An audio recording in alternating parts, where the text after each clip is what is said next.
first standard open of Season 3. He's got Fanatic of Mogus. He's got a couple more burn spells, 2 Shock, 2 Magma Jets. He has 1 Searing Blood, 4 Lightning Strikes. He has Boros Reckoners as well. So a different take, but one that he's very familiar with. Yeah, this is, you know, he does play sort of the more devotion curve. There's no Perforos in this list, but it is going all the way up to Fanatic of Mogus and plays with a lot of the double and triple mana spells along the way. Ash Zealot is in this list for a similar reason. Now this green and black Constellation deck, we haven't seen this for a little while. Again, Brian Bronduin tried this a little while ago. Costa-Giomi doing the same thing here again. He's got Brain Maggots, he's got Underworld Coinsmith, a card that Brian didn't have. You've got Courser of Krufix, Eidolon Blossoms, the mighty Doomwake Giant. His deck has a higher curve, so he needs to get going very quickly. I think it's going to be very important for him to draw, Sylvan Caryatid or Courser of Krufix every game. Yeah, Sylvan Caryatid is the most important card in this matchup, I think, by a bit. Though the way that Festus' list is set up, he's also pretty soft to Courser. I mean, we're looking at Firefist Striker. He has no Mortars in his list. He has no Stoke the Flames. It's a problematic card. The Underworld Coinsmith has shown up to the party, and we haven't seen this card for some time. You see Festus wants to take a look. We're going to do the exact same thing here with the Black-White Constellation card. Now, it does have a little bit of lifelink action with it. Of course, Constellation, whenever this thing or another enchantment comes into play under your control, you gain a life, and then you pay a white and a black, and you pay a life, and each opponent loses a life. So most importantly is that, this is obviously a 2-2 that can block early, but every enchantment that you play, you get to gain some life. The solid body, there's a lot of little stuff, and then once you have your larger Constellation cards in play, it's a cheap way to trigger those as well. So it's a workmanlike card for this sort of strategy. It also has 2 toughness. So there's a Searing Blood. That's going to get that out of the way, and now here's an attack here for 4. So things are going very well for Festus Resendez, and he's even got a 1-drop to follow up with here in Rakdos Cackler. This game might be over before it even starts. Though I'm not sure if I would have used the Searing Blood that turn. I think I would have preferred to deploy Firefist Striker. You can attack with only Ash Zealot if you don't want Gabriel to trade there. But getting the Firefist Striker in play is pretty important because if something like Courser of Krufix enters play this turn, there's not really a backup plan for attacking. Well, there's another Underworld Coinsmith. So that's going to come in. Costa-Giomi is going to gain a little bit of life here before passing the turn back over to Resendez. Resendez will untap those creatures and those lands. He will draw a card. It's a copy of Shock. That is timely. Get that thing out of the way. Shock is also quite good against Underworld Coinsmith as well. And now here's an Ash Zealot. Now we're getting into the red zone, and Costa-Giomi says, no, thank you. We are all done here. So Festus Resendez, our first standard open champion here of Season 3, is back at it with Mono Red Aggro. He is up a game over Gabriel Costa-Giomi. Mono Red Aggro defeating Black Green Constellation in Game 1. I've got the Constellation deck list in front of me. And so I'm looking at 2 copies of Bloodbearer Muscopa, 2 Abrupt Decays, 2 Golgari Charms, 4 Thoughtseize, 3 Nihilia's Disciple, and 2 Nyxfleece Ram. Things certainly get better. That's a lot of high-quality life-gain creatures to bring in. Nyxfleece Ram and Nihilia's Disciple are huge upgrades. Golgari Charms, not that good against Festus' build. Mono Red, he goes a little bit higher up the curve. He doesn't have that many one-toughness creatures. Still probably worth bringing in on the balance. The Abrupt Decays, I'm not even sure if Bloodbearer is... Bloodbearer may not be good enough to bring in because he has so many excellent cards to sideboard in this matchup. He's bringing a lot to a table post-board. On the other side of things, you've got his red deck. He's already up a game. It was pretty decisive Game 1. What do we like over there? 4 Skullcrack, 2 Harnessed by Force, 3 Byzantium Mortars, a Toil Trouble, 2 Electrickery, and 3 Searing Blood. The Searing Bloods, I think, are pretty solid in this matchup. You've seen Underworld Coinsmith. You can reasonably expect that Eidolon Blossoms is in this deck as well. And Gabriel's also playing Brain Maggot, so there's a fair number of targets. The Mortars, I'm not sure if you want to bring in Mortars in this matchup. It feels a little bit narrow. The problem is that you don't exactly know what Gabriel's bringing to the table. You can expect Eidolon of Blossoms and Doomwake Giant and all that sort of thing. But does he have Archangel of Thune? Definitely a possibility. What kind of Planeswalkers are you playing against? So boarding accurately is pretty hard in this matchup. I think that if I was in Gabriel's, Festus' spot rather, I'd probably just bring in the 3 copies of Searing Blood and the 2 copies of Harnessed by Force because you can expect Doomwake Giant and just let it rip. I wouldn't do much sideboarding beyond that. Well, players going to finish shuffling up here. We'll have game number 3 underway in just a moment. We're going to talk about our bushy friend with the big cheeks, our good buddy Acorn Mystic. Oh, come on. Look at you. Yep. Look at you. Adorable. Available June 13th. So it's been available for some time now, but of course available at all of our Legacy Opens. You can, of course, go to Star City Games and buy all of this stuff from the brand new Creature Collection series. And we do have, again, you've got the playmat, you got the dice bag, the deck box, the sleeves, and of course any Legacy Open that you do enter, you do get 2 of the tokens. Adorable. I want to know what we're going to have next year. Do I know? I don't know. I actually have no idea what we're going to get next year. But as we have talked about many times, it might be time to start commissioning hippos. No, I know. Or the Dangerous Animal series. Yeah. The Dangerous but Doe-Eyed Animal series would be awesome. This, sharks. Yeah, hippos. Hippos and sharks. Snakes, like rattlesnakes, poisonous snakes. Should we get like an anaconda, like the movie? Yeah, anaconda. Yeah, I think just whatever is the most dangerous snake. Perhaps a black widow spider. Black widow, that's a very good choice. Because there are a lot of spider tokens out there, so we probably need some of those. Mm-hmm. I'm trying to think of other dangerous animals. Why? I don't know why I can't think. Are whales dangerous?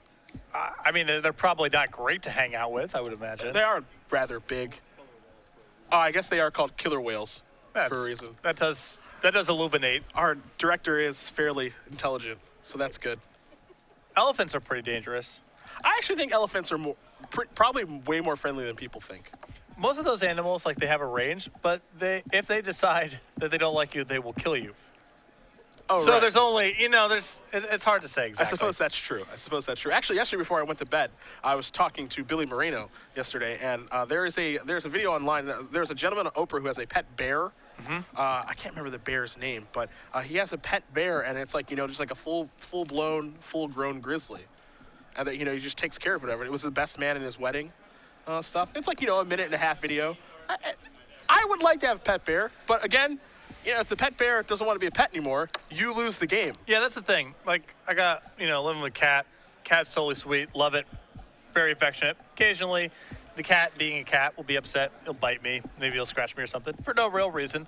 Because that's just kind of what cats do. That's what animals do. The problem when it's a bear, and that happens, is that the bear kills you. It's not, you don't just get scratched. It's not a play. Well, in theory, you do get scratched. It's just a lethal one. Yeah. Is it a scratch if your head is no longer there? No, that's a different thing. Oh, okay. Okay. That's a severing. Ah, yes. It will be a mulligan here for Gabriel. We'll see if Festus is able to keep his hand, and he's going to send it back, so. I like that mulligan from Festus. He did have a mountain and a one-drop, but there were just too many threes in that hand. There was a couple Boros Reckoners and Chandra's Phoenix, so he has to draw very well with that hand to be able to have a reasonable start. Can't be afraid to mulligan with the red strategies.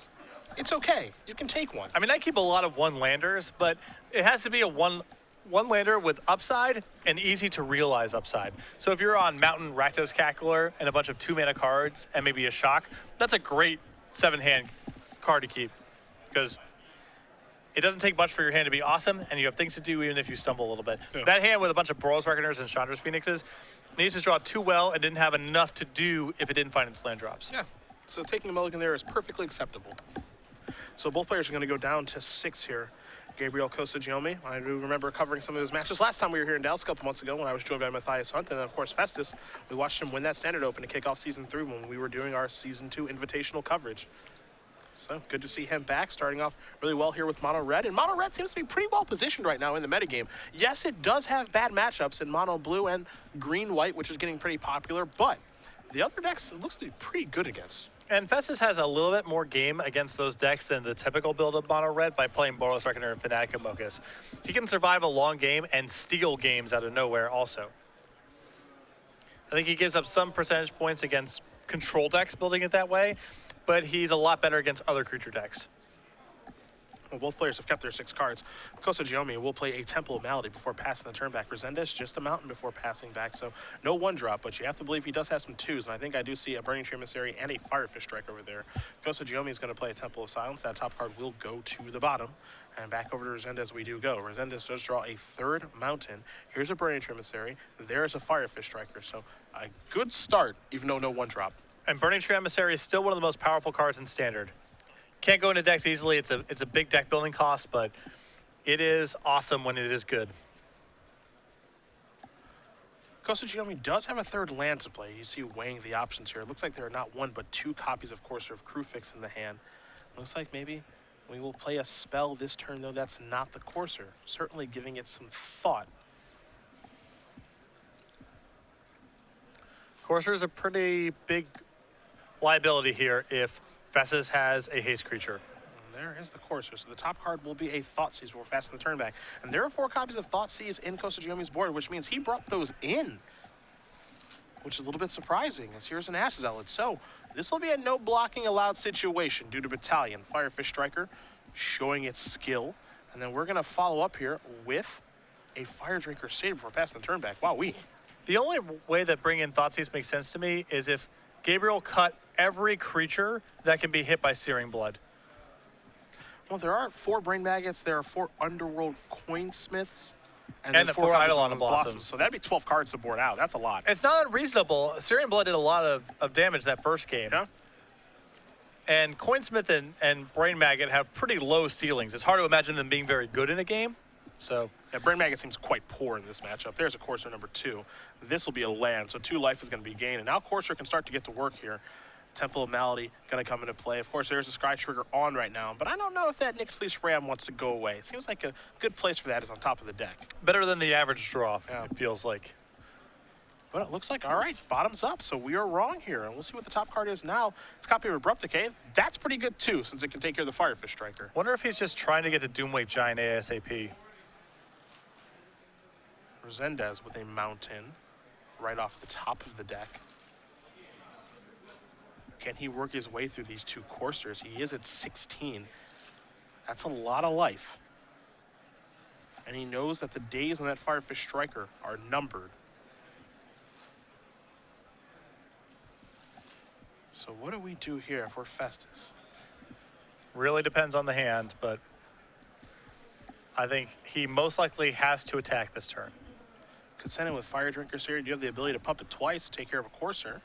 But I don't know if that's the best use of his turn or his mana. Yeah, the problem is you do that, and then Gabriel goes untap. I draw Abrupt Decay your Firefish Striker. Now I got a 2/4 against your 2/2/2s. Where do you go from here? Yeah. So this attack is not great, but I don't think Festus has a different plan. I think it's the attack that you have to make. And so now Courser's going to get in front of that Firefish Striker. We're going to get an activation here on the Fire Drinker Crusader. Festus will take 1 to deal an additional 1.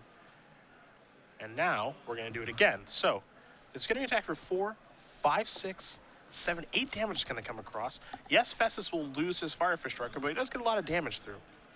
But now these coursers, you know, if Gabriel's able to continue to make his land drops here, Festus is going to be hard-pressed to win. Though remember, he is playing the list with Fnatic and Bogus, so he has a little more reach than these decks typically do. Let's take a look at that top card. It's a copy of Blood Baron of Ascopa. That's a pretty good one if you can get into play and start attacking with it. We're going to go down to 6, I think. Here's a Thoughtseize. It's a risky one to cast. And there are 2 cards, a Chandra's Phoenix and an Ash Zealot.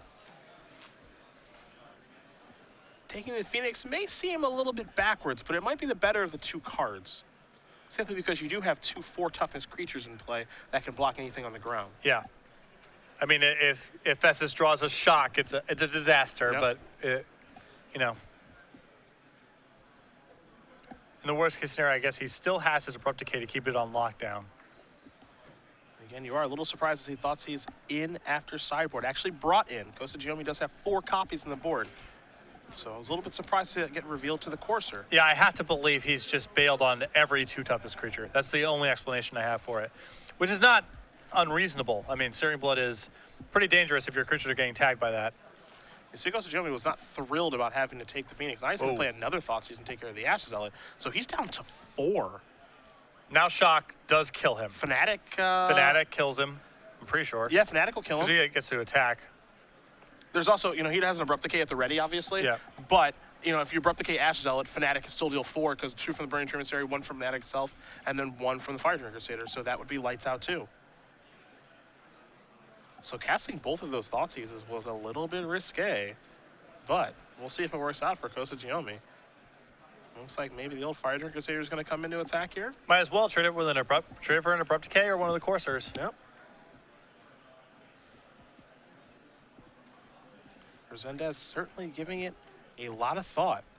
As he did draw a card for the turn, we don't know what it is, neither do you. The only person that knows is our standard open champion from earlier this year. He's like he's going to cast it. And it's a copy of Burning Tree Emissary. It's not a shabby draw here. He gets to add to his board while presenting the same dilemma to Gabriel. Lose a Courser or lose your Abrupt Decay. It looks like everybody's coming in. Now I don't like this attack very much at all. No, this is Festus loses everything now. Yeah, because he knows there's Abrupt Decay. I think you're supposed to hang tight. I'm fine with saying just the Fire Fist Striker. Me too. Or no, the Fire Drinker. Sorry, the Fire Drinker Satyr, rather. Yeah, I'm fine Excuse with me. that too, but he loses his entire board and shuts off his out of winning the game with Fnatic. Yeah. That's a very confusing attack. Blood Baron is the draw. Take a look at the top card here. It's not a land. It's a Coinsmith, too, so he hasn't gotten away from... He hasn't done a full Searing Blood swap.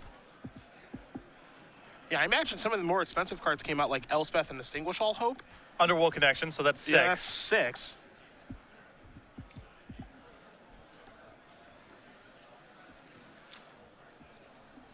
Yeah, I'm pretty perplexed. I don't know how he made space. Here's 3 mana. There's a Banishing Light. And now an attack with the Courser. But Shock is still good. Shock is, oh, no, wow, no way. Rakdos Cackler, okay. I was like, wow, Shock is insane. Coinsmith's the draw. Top card's a Temple of Plenty. And now this one's probably out of reach. Yeah, that's the push right there. Gets to gain some life. Scry set a Blood Baron next turn. Gets to Coinsmith. There's another Coinsmith on top of the deck. Yeah, this is where it gets ugly. There was a small window there, but now because of the Coinsmith trigger, that's going to gain a life. And, of course, the Temple of Plenty coming into play, 2 triggers in the Courser. Now we're up to 7. There isn't one draw that gets the job done. And now he's probably comfortable attacking with maybe both, but going to play a little bit more conservative and attack with just one. Yeah, I don't mind that because if you attack with both and Festus draws Searing Blood, you lose your guy, take a bunch of damage. The Phoenix comes back to hand. You can imagine losing the game if that draw happens. So better to err on the side of caution. Top card is a Forest. That's going to come directly into play. 2 Courser triggers are going to put Costa-Giomi up to 9. Top card is another land, so we've got him going up to probably 11 next turn. Blood Baron with Scopa will be deployed. And now, yeah, I'm okay attacking with both of these creatures because I know that you can't block. And actually, let's do it this way, perhaps. I think he's actually safe to stack with all 3, truthfully. He has to worry about... He doesn't even have to worry about a threaten effect. He doesn't have to worry about Harness by Force at this point either, so. But playing conservatively here isn't going to hurt him, I don't think. No, it's not. You know, there are times where if you play too conservative, you can end up losing the game because of it, but there isn't a card that Festus can have to punish Costa-Giomi playing conservatively because his life total is only going up. Temple Guard is going to come and play off the top of the deck. Costa-Giomi is going to go to 11. Top card now is a Brain Maggot, which, again, I didn't know if we were going to see that. So how he made room for these Thoughtseizes and other things will be very interesting to see. Here's another Coinsmith. That's going to come in. There will be some triggers, and, of course, Blood Baron is going to come into the red zone. So Festus did a nice job in the early turns of the game to get Costa-Giomi down in life, but was not able to finish. Yeah, there was that Alpha Strike that collapsed Festus's board, and now not even Burning Tree Emissary, or excuse me, Fnatic of Mogus can pull him out of this. Yep, and Festus says, let's get the dies off of these Rakdos Cacklers, and let's try to play a 3rd game. So Gabriel Costa-Giomi does win game number 2. Evens it up here as Green-Black Constellation and Mono-Red Aggro are headed to a 3rd one. And Gabriel's mana base seems like if anything is going to doom him in this matchup, it's going to be this. He's done a lot of play nothing on turn 1, play nothing on turn 2, and on the draw, those kind of hands aren't going to be acceptable. And he has kept in a lot of Searing Blood targets as well, so Festus can get some really powerful openings backed by Searing Blood that Gabriel will be hard-pressed to keep up with. On the other side of it, he does have cards like Thixfleece Ram, which will be excellent for this kind of game.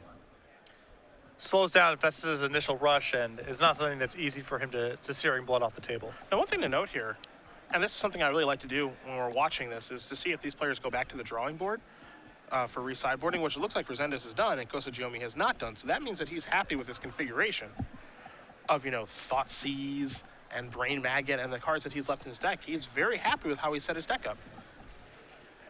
Now, Festus' deck rather is a little more susceptible to Thoughtseize than the average mono-red aggro list because he is going all the way up the curve. So you get more draws of I take your 1 early creature, now your draw is too slow, or I take your 1 payoff card and now you're kind of underpowered. But that being said, Gabriel has so much good action in his 75 cards that it's hard for me to believe that Thoughtseize is a worthy include.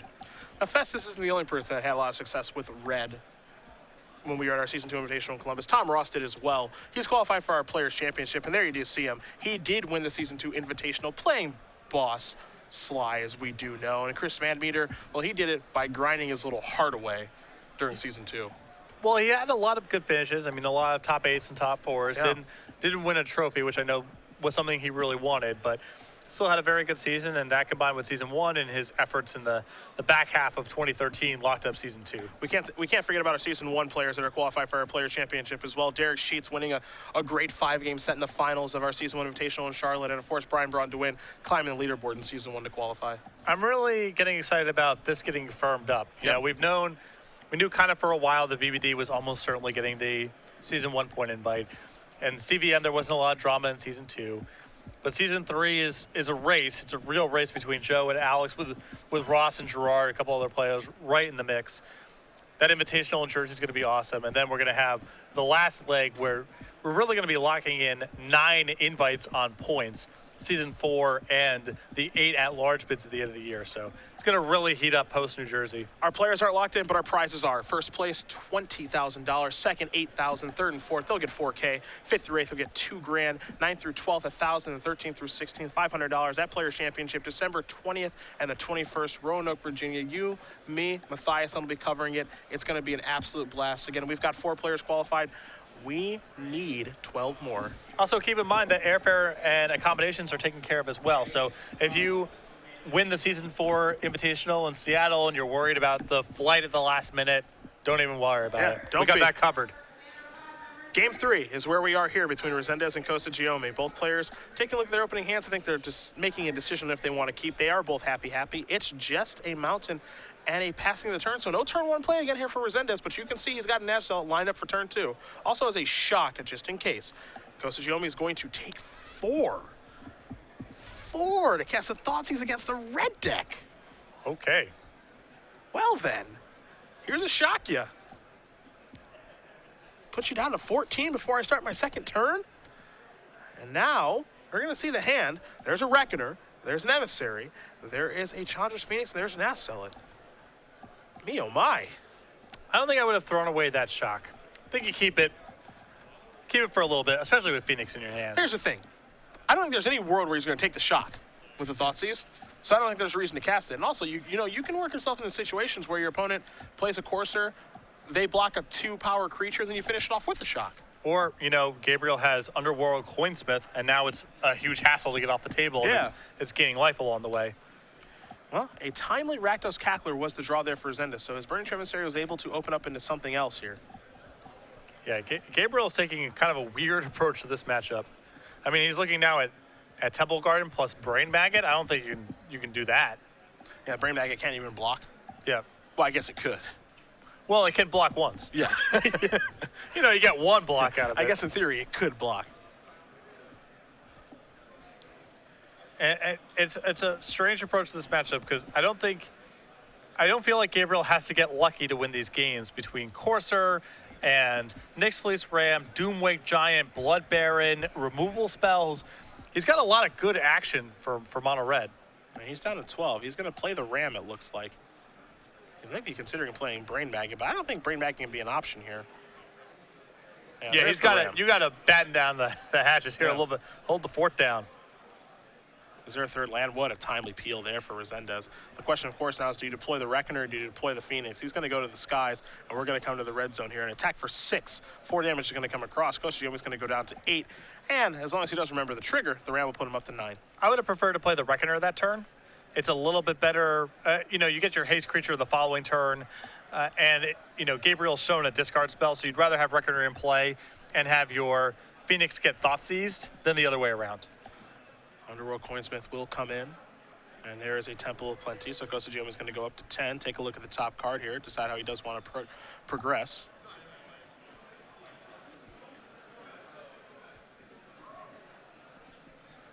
A real decision we made here. You see, consulting the hand, going back and forth. This card will stay on top, so he's happy with what he's found, we think.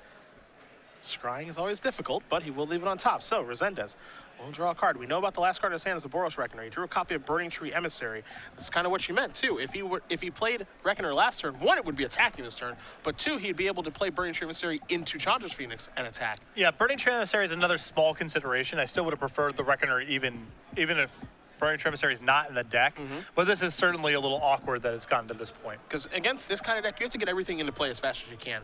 You can't afford to have these hiccups where you're playing Burning Emissary on turn number 5, for example. It's just much worse then. I'm curious to see how much that sequencing is going to matter in the scheme of things, but Gabriel's doing so much of gaining a life here, gaining a life there, that these little points matter a ton. Doing a pretty decent job of turtling up. 2 damage is going to come across. Emissary is going to trade with the Coinsmith, and of course, Cackler's just going to run straight into the Ram. Now your follow-up play is the Reckoner. Now pass the turn back. Ram is going to push Costa-Giomi up to 9. Costa-Giomi is going to draw that card that he kept on top. It looks like it was a Temple of Malady, so he's going to play that. Take a look at the top card, and that one's going to go to the bottom very quickly, so not what he was looking for. There is a Banishing Light over there in Costa-Giomi's hand. And that would be, now it's not a bad time to cast that to take care of the Reckoner. Probably the Phoenix. Okay, that's fine too. Gabriel's pretty good at blocking on the ground and turtling up there, but he doesn't have a lot of ways to stop flyers. Resendez is going to draw a card. He's going to attack with both of his creatures. Can't afford to draw lands right now. Reckoner will be blocked by the Ram. 2 damage will come across.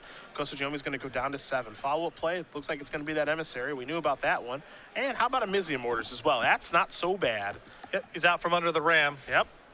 And his board's pretty good against Doomwake Giant. I mean, he can just send a Reckoner in along those other creatures. Costa-Giomi going to play another Temple. It's a Temple of Plenty. As beautiful as his mana base is and all the colors it can provide, there's definitely a cost there. Here's Nylea's Disciple. That's going to gain 2 life, so Costa-Giomi's going to go back up to 9, a total he's been sitting at for some time now. Resendez will draw a card. How does he want to attack is the question. Does he want to go with everybody? It looks like the answers are resounding yes. So it's time to block a 2 toughness creature and a 2 power creature in Burning Emissary. 5 damage is going to come across. Costa-Giomi is going to go down to 4. The follow-up feels like just the land to me. Well, whatever it is, it's casting it. If Yeah, you can cast it, he's casting it. If you can play it, chances are you're probably going to play it. If it's a land, you can hold it. There are cards that he can draw that he can't play, which is Fanatic.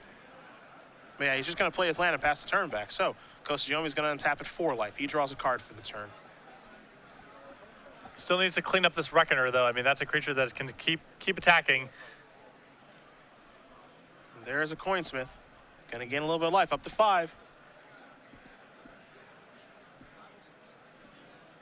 Going to pass the turn back. Brain Maggot and X in his hand. Not sure what X is. If he wasn't willing to attack, play the Brain Maggot there, probably, I would imagine, something that can kill the Reckoner. There's a Striker. And just happy to pass the turn back. A little surprised to see that. I mean, I would at least send in the Boros Reckoner. It seems like a completely safe attack because you can give it first strike. What's the worst that could happen? If he has an Abrupt Decay, it doesn't change anything that you're going to do. Yeah. It looks like there is an Abrupt Decay to take care of the Reckoner, sure. And draw a card. Will Costa-Giomi. We know he's got a Brain Maggot in hand. And while that one's not great, it does gain a life due to the Coinsmith. So Costa-Giomi's going to go up to 6, a little bit higher. And he can sort of, shield up a little bit for the time being and start using the Coinsmith to deal damage to Festus. And now there's Sylvan Caryatid. So now it's time to either go to the skies or find a little bit of reach here. Yep. But this is a pretty good setup. I mean, he's got the ground pretty well covered at this stage. In fact, he can send in the Nylea's Disciple the way this board's set up. Hey, you do want to turn the corner when you can. Yeah. That much is for sure. Don't want to wait all day against the deck with Fanatic and Chandra's Phoenix and removal spells and so forth. I think that would have been a spot where it was safe to send in Nylea's Disciple. In the previous game, I think it was okay to play conservative because he had such an overwhelming advantage, but this one, a little bit more risky because you can get peeled out of this game. You're only at 6. Yes, you do have a way to gain life there in the Coinsmith, but it's not like Courser or Bloodbearer. Now here comes the Disciple. So 3 damage is going to come across. Resendez is going to go down to 17. The follow-up spell there is another copy of Sylvan Caryatid. So, Festus will draw. So 1 mana. What do we have here? It's a Rakdos Cackler. Gonna unleash that. Is it time to attack? I don't think it is either, so just gonna pass the turn back. Time to draw a card. Costa-Giomi. trying to outdraw his opponent right now, hoping Festus doesn't run his way into a Chandra's Phoenix or a Fnatic.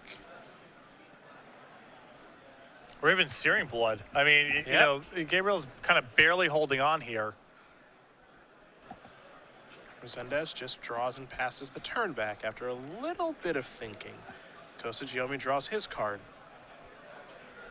Costa-Giomi's draws in this situation are better than his opponent's, I believe. Yeah, I mean, Doomweight Giant, Corsair Crewfix, every enchantment's pretty good. Yep. There's a mountain off the top. Just going to pass the turn back. Costa-Giomi did scry last turn. Able to control his draw step a little bit there. We can't forget about Blood Baron Viscopa as well as a card that can be drawn. Golgari Charm. Yep.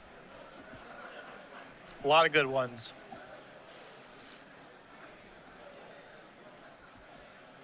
Gabriel giving this turn a lot of thought. You know, playing a land here, probably not, you know, this is a situation where you want to hold lands because you can cast most of your spells, and if you do draw a Courser, you actually want to put a land into play after the Courser so that you can get a life, because every life point matters at this point. It's tough because you have Eidolon in the deck and you want to be able to, you know, draw and cast something potentially, but... If Eidolon's in his deck after sideboard, we don't know. Yeah, it could have been cut. Resendez does draw his card. He's going to reach in for mana now. What has he found?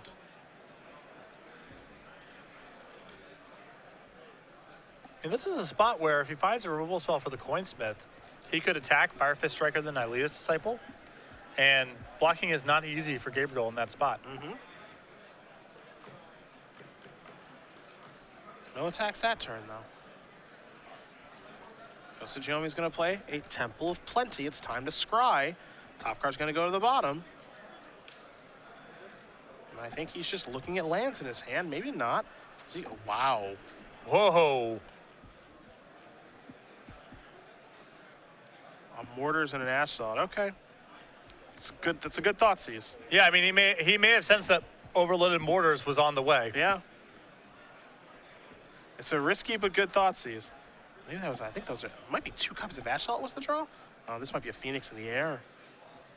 If it's Phoenix, I think this is just lethal. And now there's an Assault So too. 6 uncontested against 5, -1 for Fire Striker is 4, 6 - 4 is 2, times 2 is 4. That's lethal if Gabriel is nothing. So you make the Firefish Striker unable to block, let's say, the Nylea's Disciple. Sure. 4 blockers on 4 creatures on the ground. They're all 2 power. Yeah, Phoenix always gets through, and then 1 creature gets through. So if Festus Resendez goes for it, and Gabriel has nothing. But it's still a pretty safe attack because you get to Fire Fist Striker the Nylea's Disciple, and it's not like Gabriel gets to eat any of your creatures in combat. They're all trades, or it's Sylvan Carried it in front of something. So just set them all in and see what happens. yeah, you got to remember that battalion trigger. Yeah, and it says you can't block. You do not have a rule spell, and I win. Festus Resendez, with a deep breath, able to get out of that one, defeating Gabriel Costa-Giomi 2-1, and Mono Red Aggro moves on to 3-0. Yeah, and that opening, that Thoughtseize opening, I think, was what doomed Gabriel in that matchup. Yeah. That's another.